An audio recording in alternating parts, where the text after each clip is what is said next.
Vijeće bošnjačke nacionalne manjine grada Rijeke pretprošloga je vikenda nastavilo s obilježavanjem Dana nezavisnosti Bosne i Hercegovine.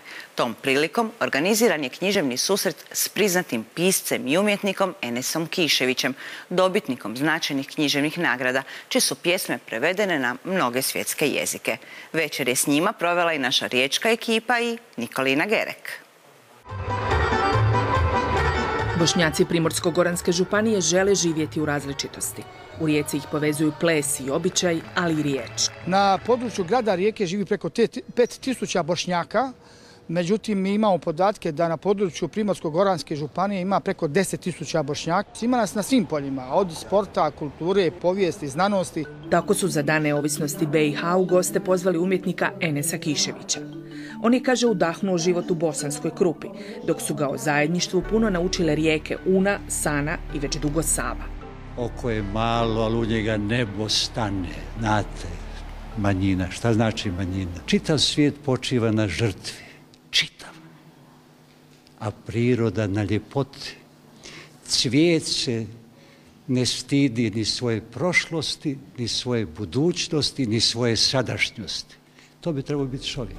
Poštivajući sve epidemiološke mjere, Bošnjaci su uživali u poeziji Enesa Kiševića, jer upravo se u njegovim stihovima krije taj ponosni čovjek.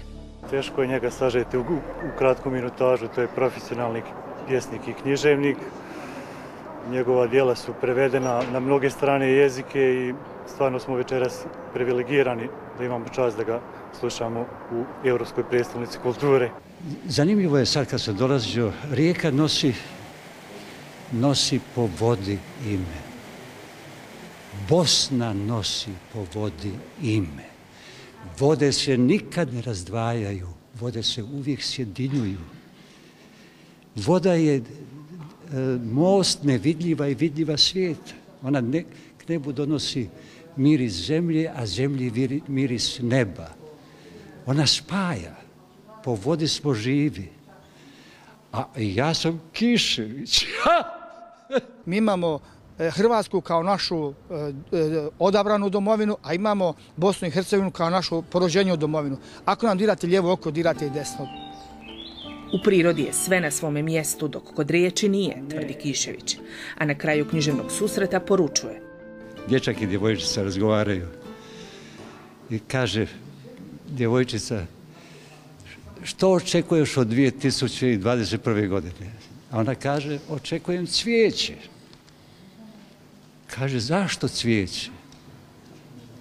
Kaže, zato što sadim cvijeće. Djeca misle svojom glavom. Kao i u njegovoj pjesmi Velik kao dijete. Možeš biti pilot, rudar, slavni pisac knjiga. Djetetu je svaki posao lagan kao igra.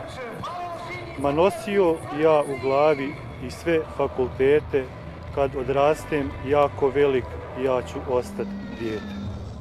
Sva velika poezija zapravo je osviješteno dijete, to duhovno dijete koje mi sami moramo roditi, dijete koje će davati, a ne uzimati.